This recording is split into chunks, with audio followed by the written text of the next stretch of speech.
ये 32 number question दे रखा है, ये भी देखिए आसान सा सवाल है। क्या दे रखा है ये? Which of the following is the most reactive metal? इनमें से कौन सा सबसे ज्यादा रिएक्टिव एलिमेंट है? A calcium, B iron, C aluminium, D zinc. इनमें से सबसे ज्यादा रिएक्टिव एलिमेंट कौन है? ठीक है, तो रिएक्टिविटी चेक करने के लिए हम लोग बताया था मेटल नॉन मेटल में एक जगह पे पूरा रिएक्टिविटी का ऑर्डर दे रखा है जो हम लोगों के लिए अराउंड 13 एलिमेंट्स का दे रखा है। और उससे हम लोगों ने बहुत सारे क्वेश्चन को, जबकि इससे पहले भी कई क्वेश्चन को हम लोगों ने रिएक्टिविटी के हिसाब से बताया था। जैसे एक हमने बताया था, एक क्वेश्चन आया था सिल्वर एंड कॉपर का रिएक्शन था, उसमें पूछा था कौन सा रिएक्शन नहीं हो सकता है। तो हमने बताया था कि silver is less reactive than copper, so silver can not be replace the copper, so the silver reacting with copper is not possible. और इस तरह से एक सवाल में हम लोगों ने किया था वो रिएक्टिविटी सीरीज का। तो रिएक्टिविटी सीरीज याद है आप लोगों को, मैंने लिखा भी था, एक बार फिर से लिख देता हूँ। सबसे ज़्यादा रिएक्टिव जो हम लोग के कोर्स के हिसाब से दे रखा है उसकी बता रहा हूँ। सबसे ज़्यादा reactive potassium, sodium, calcium, magnesium, ये चारों का है। फिर उसके बाद दे रखा है एल्युमिनियम, आयरन, जिंक, लेड हो गया। फिर उसके बाद दे रखा हाइड्रोजन, और उसके नीचे दे रखा copper, mercury, silver and gold. ये पूरा रिएक्टिविटी सीरीज दे रखा है। ये रिएक्टिविटी सीरीज ऊपर वाला, जो ऊपर वाला है वो ज़्यादा रिएक्टिव है, जो नीचे है वो लेस रिएक्टिव है। ठीक है ना? ये जैसे जैसे नीचे जाकर रिएक्टिविटी डिक्रीज करते जाता है। अब इसमें से बोला सबसे ज़्यादा रिएक्टिव कौन है? ठीक है, तो इसमें देखेंगे हम लोग। ओ, ये तो हमने गलत लिख दिया, ये कैल्शियम नहीं, ये कॉपर है। ये कॉपर क्वेश्चन में दे रखा है, ये हमने कैल्शियम लिख दिया था ये। अब बताया कि इसके हिसाब से बताइए कि सबसे ज्यादा रिएक्टिव कौन है। तो जो सबसे पहले आएगा इस ऑर्डर में वो सबसे ज्यादा रिएक्टिव होगा। कॉपर ये यहाँ आता है, ये नीचे है। आयरन ये यहाँ आता है। एल्युमिनियम वो इसके ऊपर आता है। जिंक नीचे आता है। जिंक यहाँ आता है। तो इसमें सबसे ऊपर आ रहा है एल्युमिनियम, इन चार में सबसे ऊपर आ रहा है एल्युमिनियम। तो एल्युमिनियम जो है मोर रिएक्टिव होगा इसमें। तो सबसे ज़्यादा रिएक्टिव एलिमेंट होगा एल्युमिनियम। कितनी बात सुने, इस रिएक्टिविटी सीरीज को जरूर याद कर ले। ये कोई ना कोई क्वेश्चन इस रिएक्टिविटी सीरीज के बेस पे आता ही आता है। जैसे कि मैंने कई तरह के पैटर्न है, हमने क्रैश कोर्स में इसका वीडियो बनाया है, हमने क्रैश कोर्स के नाम से मेटल नॉन मेटल है। उसमें जाके पढ़ेंगे आपको समझ में आएगा। बहुत तरह के क्वेश्चन बन सकते हैं, ऐसे बन सकते हैं, ऐसे बन सकते हैं, ऐसे बन सकते हैं। वहाँ बहुत दफ़ा डिस्कस किया वहाँ पे, तो वहाँ पे देखिएगा। और हमारे पास प्रैक्टिस शीट्स है, उसमें हमने बहुत सारे नए नए क्वेश्चन बना के रखे हैं जिसको बच्चे प्रैक्टिस करते हैं। अगर लेना होता है तो लेते हैं, मंगाते हैं, खरीदते हैं हमसे। तो कंसेप्ट तो हम लोग यूट्यूब पे है ही है, लेकिन प्रैक्टिस शीट्स के हमारे पास है। जो लोग मंगाते हैं, ज़रूरत होती है, वो लोग हमसे मंगाते हैं। कितनी बात सुन में वो उतना ही पे मिल जाता है। जैसे बहुत लोग गाइड मंगवाते हैं कि ये गाइड वो गाइड प्रैक्टिस करते हैं। तो हमारे लिए, हम तो गाइड तो नहीं है, हमारे पास भी गाइड था, हमने बंद कर दिया उसको। लेकिन अब क्या है कि हम लोग प्रैक्टिस शीट्स है, वो हम लोग का बिल्कुल लेटेस्ट क्वेश्चन होते हैं जो बनाते हैं। और पुराने क्वेश्चन का तो हमारे पास है ही ऑलरेडी, लेकिन लेटेस्ट क्वेश्चन भी नए नए बनाते हैं और वो बच्चों को प्रोवाइड करते हैं सेम रेंज में। मान लो एक गाइड खरीदोगे, कुछ प्रैक्टिस शीट्स खरीदोगे, प्रीवियस क्वेश्चन खरीदोगे, और बोलो इंडो इस्लामिक खरीदोगे, तो मिला के 1200-1300 रुपये का पड़ ही जाता है वो। हम लोग 1000-1200 रुपये में मटेरियल दे देते हैं, पूरे PDF भेज देते हैं, आप प्रिंट आउट करा लो उसका। लेकिन वो क्वेश्चन बिल्कुल लेटेस्ट होगा, एक्सपेक्टेड होगा, बिल्कुल वो ऐसा होगा कि उसमें से ज़्यादातर सवाल आने वाले हैं। तो ऐसे सवाल को प्रैक्टिस करने के लिए आप हमसे PDF में मटेरियल मंगा सकते हैं। कुल मंगाए ना मंगाए कोई बात नहीं, आप वीडियो देखो और इसको सीरीज को ज़रूर याद कर लो, क्योंकि इस सीरीज से बहुत तरह के सवाल है। मैं अलग मॉक पेपर में देता हूँ या मॉडल प्रैक्टिस शीट में देता हूँ। इसके हिसाब से इसका आंसर हो गया aluminium more reactive among this. इनमें से सबसे ज़्यादा reactive copper, iron, zinc, aluminium में से सबसे ज़्यादा रिएक्टिव एल्युमिनियम है। कितनी बात सुन रहे हैं? आगे चलते हैं, अगला क्वेश्चन करते हैं। ओके, ये क्वेश्चन आ गया हमारा, क्वेश्चन नंबर 33। क्या दे रखा है? 5.3 ग्राम, ये है 5.3 gram sodium carbonate. sodium carbonate 5.3 gram sodium carbonate react with 6 gram of ethanoic acid to give 2.2 gram of carbon dioxide, 0.9 gram of water and x gram of sodium acetate. According to law of conservation of mass, the value of x shall be. क्या समझ में है?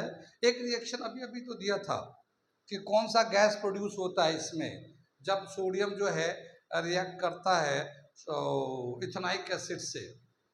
ठीक है, तो वो reaction दे रखा था, तो हमने बताया था सोडियम एसीटेट बनता है, वाटर बनता है, कार्बन डाइऑक्साइड बनता है, और कार्बन डाइऑक्साइड गैस का प्रोडक्ट था विच गैस इज प्रोड्यूस्ड, तो वो आंसर दिया था कार्बन डाइऑक्साइड। सेम रिएक्शन यहाँ पे है, वो वही रिएक्शन यहाँ पे है, लेकिन यहाँ पे law of conservation of mass के अकॉर्डिंग बताना है कि ये जो x है इसका वैल्यू क्या होगा। तो मैं पहले रिएक्शन लिखता हूँ, फिर उसके मास लिखता हूँ, फिर सॉल्व करके सोल्यूशन करके दिखाता हूँ। ठीक है ना। सोल्यूशन क्या बोल रहा है कि जैसे ये देखो इथेनॉइक एसिड को, ठीक है, सोडियम कार्बोनेट को, जो सोडियम कार्बोनेट है, सोडियम कार्बोनेट को रिएक्ट कराते हैं इथेनॉइक एसिड से CH3COOH से रिएक्ट कराते हैं, तो ये जो प्रोडक्ट देगा हमारा सोडियम एसीटेट देगा। यहाँ पे हाइड्रोजन हट जाएगा, यहाँ का सोडियम लग जाएगा। ठीक है, तो सोडियम एसीटेट देगा हमारा।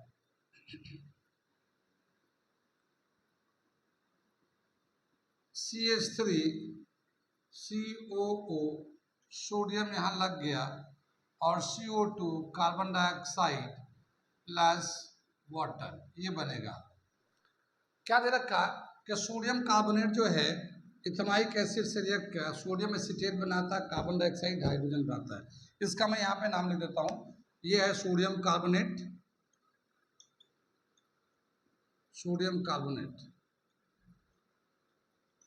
इसका मास कितना है हमारा? सोडियम कार्बोनेट का मास दे रखा 5.3 ग्राम लिया गया है। ये इथेनॉइक एसिड है, इथेनॉइक एसिड है, ये कितना है? ये लिया गया है 6 ग्राम इथेनॉइक एसिड, 6 ग्राम। तो ये रिएक्टेंट साइड में इतने मास लेगा, रिएक्टेंट के साइड में। प्रोडक्ट में क्या है? सोडियम एसीटेट कितना बन जा रहा है? सोडियम एसीटेट ये तो x का दे रखा, सोडियम एसीटेट को x से दिखा रहे हैं, ये x है, और कार्बन डाइऑक्साइड बन रहा है 2.2 ग्राम, 2.2 ग्राम, और वाटर बन रहा है 0.9 ग्राम, 0.9 ग्राम बन रहा है।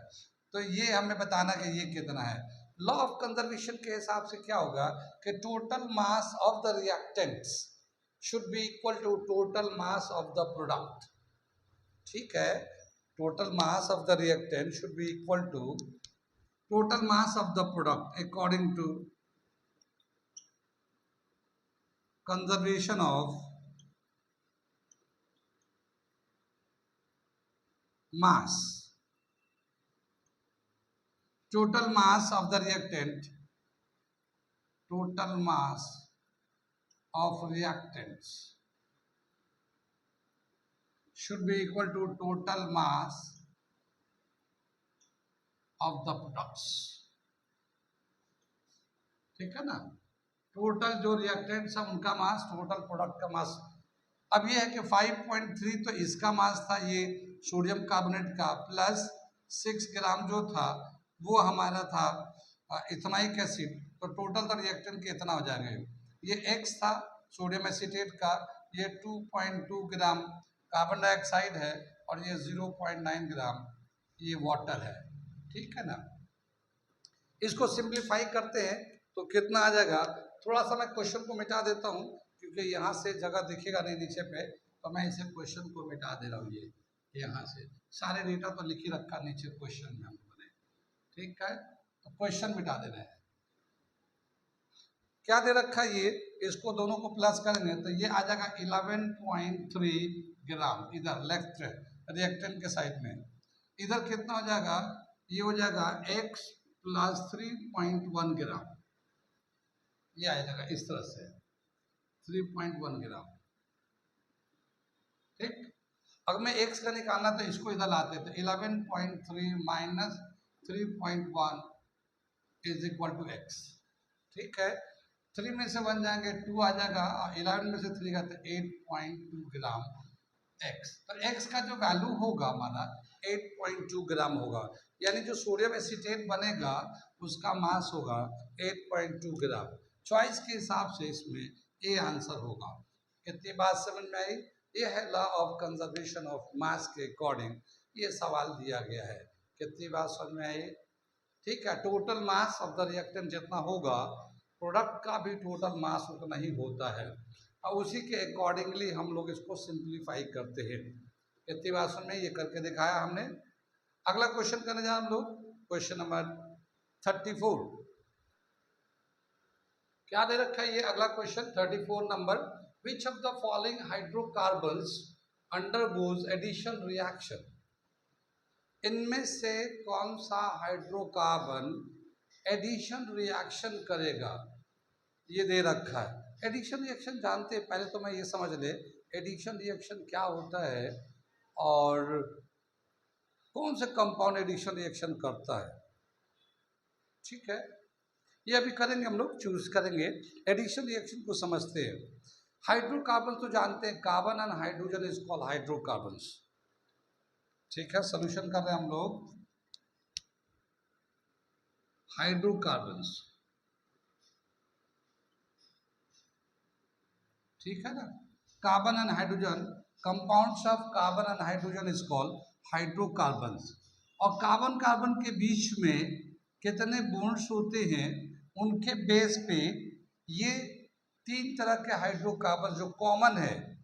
ठीक है, पहले हम लोग उस तरह से ले लेते हैं, 2 तरह के होते हैं। एक होता है सैचुरेटेड हाइड्रोकार्बन्स, सैचुरेटेड हाइड्रोकार्बन्स, और दूसरा होता है अनसैचुरेटेड हाइड्रोकार्बन्स। ये हमने पूरा डिस्कस किया है उसमें क्रैश कोर्स में, आप जाके देखेंगे तो समझ में आएगा। मैं यहाँ पे भी समझा दे रहा हूँ, थोड़ा सा ब्रीफ में समझा रहा हूँ, वहाँ बहुत ज़्यादा किया।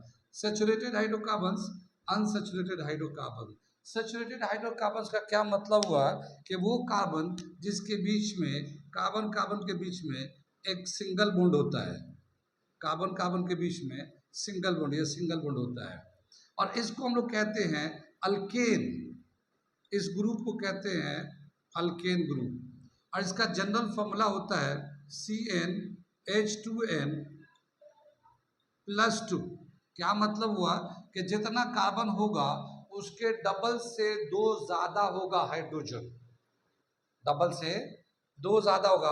मान लो यहाँ पे कार्बन 5 ले लिया, कार्बन ने 5 ले लिया, तो कार्बन 5 है तो इसके डबल से 2 ज़्यादा, तो 5 का डबल करें 10 और उससे 2 ज़्यादा, तो हाइड्रोजन जो है ना 12 होगा। ये alkane, saturated hydrocarbon alkane group का होगा। ठीक है, इसमें कार्बन कार्बन के बीच में हर जगह सिंगल बॉन्ड है, हर जगह हर कार्बन एक दूसरे से सिंगल बॉन्डेड, सिंगली बॉन्डेड है। इसका मतलब ये हुआ। अनसैचुरेटेड हाइड्रोकार्बन्स 2 टाइप्स के हैं। ठीक है, एक है अल्कीन ग्रुप, अल्कीन ग्रुप, और दूसरा है अल्काइन ग्रुप,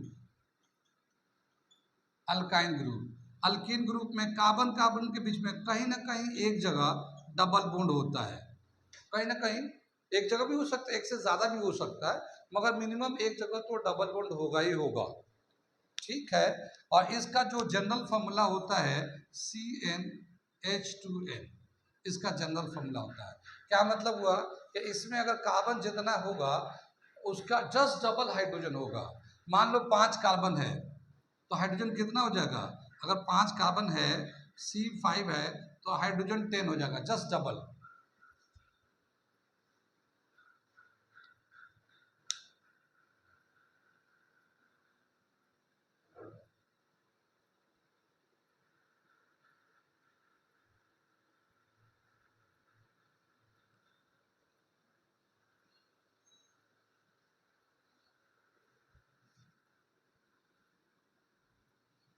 ठीक है ना, अगर मान लो यहाँ पे 5 कार्बन है तो हाइड्रोजन कितना होगा? जस्ट डबल होगा। तो मान लो यहाँ पे हमने यहाँ पे एग्जाम्पल को यहाँ लिख देता, 5 कार्बन ले लिया तो हाइड्रोजन कितना होगा? 10 हो जाएगा अल्कीन ग्रुप में।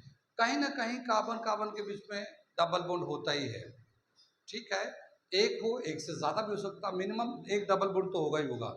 अल्काइन ग्रुप में क्या होता है, ये कार्बन कार्बन के बीच में ट्रिपल बॉन्ड होते हैं, ट्रिपल बॉन्ड होते हैं इसमें। और इसका जो जनरल नेम होता है, फॉर्मूला है CnH2n-2, यानी कितना हाइड्रोजन होगा, जितना कार्बन होगा उसके डबल से दो कम हाइड्रोजन होगा, डबल से दो कम हाइड्रोजन होगा। मान लो यहाँ पे कार्बन 5 है, हमने क्या कर लिया, कार्बन 5 ले लिया, तो हाइड्रोजन कितना होगा, 5 का डबल करेंगे 10 और 10 में से 2 कम कर देंगे 8, तो हाइड्रोजन हो जाएगा 8। इस तरह से इसका, और ये इसका कंपाउंड हो जाएगा। कितनी बात समझ में आई? क्या समझ में आया कि जो हाइड्रोकार्बन्स होते हैं वो एक सैचुरेटेड होते हैं, अनसैचुरेटेड होते हैं। आगे आप बड़े क्लास में पढ़ोगे, अभी बहुत अच्छा खासा है, ये तो आपका 10th क्लास में थोड़ा सा दे रखा, तो वो मैं बता रहा हूँ। सैचुरेटेड में क्या, सैचुरेटेड को हम लोग बोलते हैं अल्केन। सैचुरेटेड का मतलब ये होता है कि कार्बन कार्बन के बीच में हर जगह सिंगल बॉन्ड होगा, एक बॉन्ड होगा, ठीक है, सिंगल बॉन्ड रहेगा। और उसका जनरल फॉर्मूला है CnH2n+2। क्या मतलब, वो जितना कार्बन होगा, हाइड्रोजन कार्बन के डबल से दो ज़्यादा होगा। यानी अगर मान लो कार्बन 5 है, तो 5 का डबल होगा 10, 10 2 12, 12 हाइड्रोजन होगा इसमें। तो ये इसका एक हमने एग्जाम्पल लिया है। इसी तरह से अनसेचुरेटेड में दो तरह के होते हैं, एक होता है अल्कीन इन ग्रुप और अल्काइन आइन ग्रुप। अल्कीन में कार्बन कार्बन के बीच में एक जगह कहीं ना कहीं डबल बॉन्ड होगा, एक डबल बॉन्ड होगा, एक से ज़्यादा भी हो सकता, मगर एक जगह कहीं ना कहीं डबल बॉन्ड होगा। तो जहाँ डबल बॉन्ड होता है, ये कार्बन कार्बन के डबल बॉन्ड दिखा दिया। CnH2n, यानी जितना कार्बन होगा उसका जस्ट डबल हाइड्रोजन होता है इसके मॉलिक्यूल में। अब जैसे मैंने 5 कार्बन लिया, तो हाइड्रोजन कितना होगा, 10 होगा। अल्कीन ग्रुप की पहचान है ये, कितना, जितना कार्बन होगा उसका जस्ट डबल हाइड्रोजन होगा। इसी तरह से अल्काइन ग्रुप में क्या बताया, कार्बन कार्बन के बीच में ट्रिपल बॉन्ड होते हैं, कार्बन कार्बन के बीच में 3 बॉन्ड होते हैं, 1 2 3 होता है, ठीक है। और इसमें जितना कार्बन होता है उसके डबल से दो कम हाइड्रोजन होता है, CnH2n-2 होता है। अब जैसे मान लो 5 कार्बन यहाँ लिया, तो 5 कार्बन लेते हैं, तो 5 का डबल हाइड्रोजन हो जाएगा 10, 10 में से 2 माइनस करेंगे तो 8, तो 8 हाइड्रोजन होगा अल्काइन ग्रुप में। ये पहचान है अल्केन अल्कीन अल्काइन का। क्या दे रखा है कि जो अनसैचुरेटेड हाइड्रोकार्बन्स है, यानी कि जो डबल बॉन्ड रखता है, ट्रिपल बॉन्ड रखता है, उसमें एक तो सिग्मा बॉन्ड होगा और बाकी जितना एक्स्ट्रा बॉन्ड होगा वो पाई बॉन्ड होता है। जैसे अल्कीन ग्रुप में 2 बॉन्ड है, तो एक सिग्मा एक पाई होगा, बॉन्ड का नाम है सिग्मा पाई, बाद में पढ़ेंगे बड़े क्लास में चल के, या मेरे क्रैश कोर्स में जाके पढ़ेंगे तो वहां समझ में आ जाएगा। एक सिग्मा 2 एक पाई होगा। अल्काइन ग्रुप में 3 बॉन्ड है, तो एक तो सिग्मा होगा ही होगा, 2 पाई बॉन्ड होगा। तो जो पाई बॉन्ड होते हैं वो मॉलिक्यूल को कॉम्प्लेक्स बना देते हैं, स्टेबल बना देते हैं, बॉन्ड बना लेते हैं, लेकिन वो वीक बॉन्ड होते हैं, वो चाहते हैं टूट जाए, उसकी टेंडेंसी होती है टूट जाना।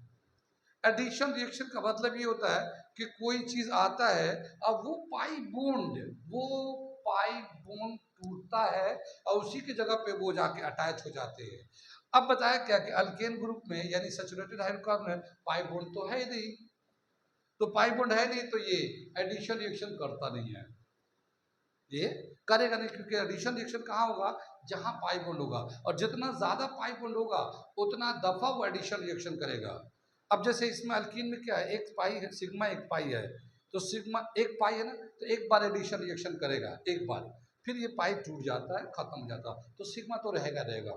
इसी तरह से यहाँ पे 3 बॉन्ड है, तो एक तो सिग्मा है वो रहेगा, लेकिन 2 पाई बॉन्ड है, तो एक बार रिएक्शन करेगा एडिशन रिएक्शन, एक पाई बॉन्ड टूट जाएगा, अभी एक और रुक जाएगा, एक बार और एडिशन रिएक्शन करेगा, तो 2 दफा वो एडिशन रिएक्शन कर सकता है जिसमें 2 पाई बॉन्ड है, एक सिग्मा रह जाएगा लास्ट में।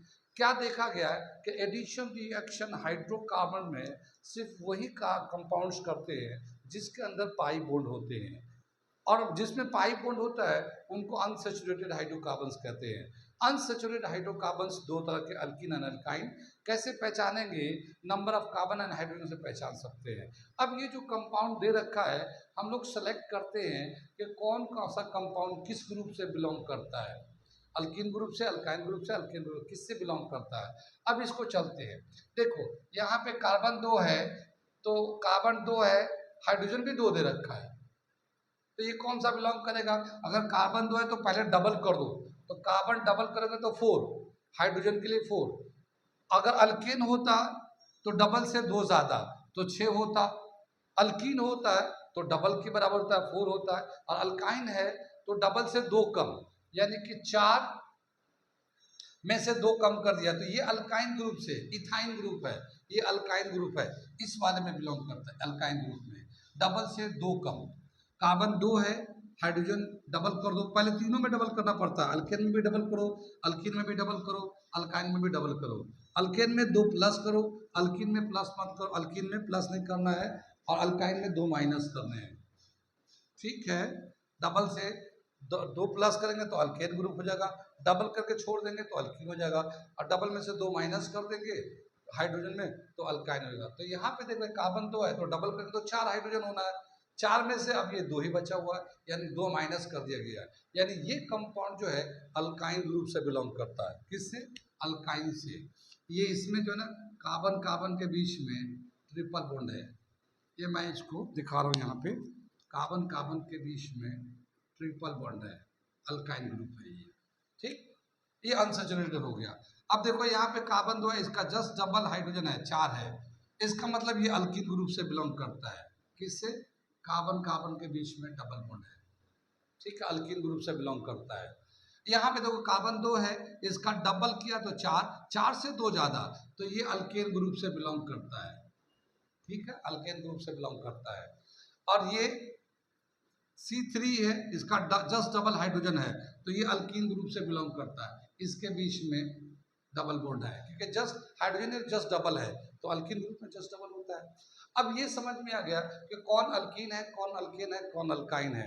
अब क्या बताएंगे, जिसमें डबल या ट्रिपल बॉन्ड होगा वो एडिशन रिएक्शन करेगा, अनसेचुरेटेड होगा तो देखो ये ट्रिपल बॉन्ड है, ये एडिशन रिएक्शन करेगा, ये डबल बॉन्ड है, ये भी एडिशन रिएक्शन करेगा, और ये जो है ना डबल बॉन्ड है यहाँ पे, ये भी एडिशन रिएक्शन करेगा, तो सिर्फ थर्ड वाला एडिशन रिएक्शन नहीं करेगा क्योंकि ये अल्केन ग्रुप है। कितनी बात सुने। अब चॉइस में चलते हैं, क्या दे रखा, only one undergoes addition reaction, इसमें से कौन एडिशन, 1 सिर्फ करेगा, या ओनली 1 एंड 2, 1 तो करेगा नहीं, 1 तो करेगा ही करेगा, और भी कर रहा है 1 एंड 2, 1 एंड 2 ये दोनों ही कर रहा है। ओनली 1 एंड 3, 1 एंड 3 करेगा तो 3 करता नहीं है, ठीक है। और डी दे रखा ओनली 1 2 एंड 3, 1 2 एंड 3, ये चॉइस देखते हैं हम लोग, चॉइस में लग रहा गलत लिखा गया, 1 2 एंड 4, ये 4 है, ये चॉइस जो है ना गलत लिखा गया, थोड़ा सा 4 है ये। कितनी बात सुनी। तो क्या समझ में आया कि ये डी आंसर होगा, क्योंकि 1 वाला भी डबल ट्रिपल बॉन्ड है, ये भी एडिशन रिएक्शन करेगा, सेकंड में डबल बॉन्ड है, ये भी एडिशन रिएक्शन करेगा, और फोर्थ पे भी डबल बॉन्ड है, ये भी एडिशन रिएक्शन करेगा, तो करेक्ट आंसर हो जाएगा हमारा डी, ठीक है। यानी first second and fourth double और ट्रिपल बॉन्ड है और वो एडिशन रिएक्शन करते हैं। कितनी बात समझ में आई। जितने भी अनसैचुरेटेड हाइड्रोकार्बन्स होते हैं वो सभी एडिशन रिएक्शन करते हैं। अनसैचुरेटेड का मतलब ये है कि कार्बन कार्बन के बीच में या तो डबल बॉन्ड हो या ट्रिपल बॉन्ड हो, ये अनसैचुरेटेड होते हैं। और इसी तरह से हमने कार्बन कंपाउंड को चेक किया कि किसके बीच में डबल बॉन्ड है, किसके बीच में ट्रिपल बॉन्ड है, और उन सभी कंपाउंड को, वो सभी कंपाउंड जो है एडिशन रिएक्शन करेंगे, और जिसके अंदर सिंगल बॉन्ड होगा वो एडिशन रिएक्शन नहीं करता। सैचुरेटेड हाइड्रोकार्बन्स एडिशन रिएक्शन नहीं करता। कितनी बात समझ में आई। सैचुरेटेड हाइड्रोकार्बन्स कौन सा रिएक्शन करता, मैं थोड़ा सा इसको लिख देता हूँ, ये समझ में आ गया ना, ये थोड़ा सा मैं हटा देता हूँ, यहाँ से हटा के ये लिखा गया ना,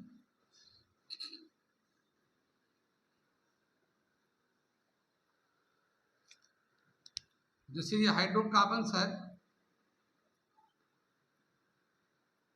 ये 2 है, सैचुरेटेड है,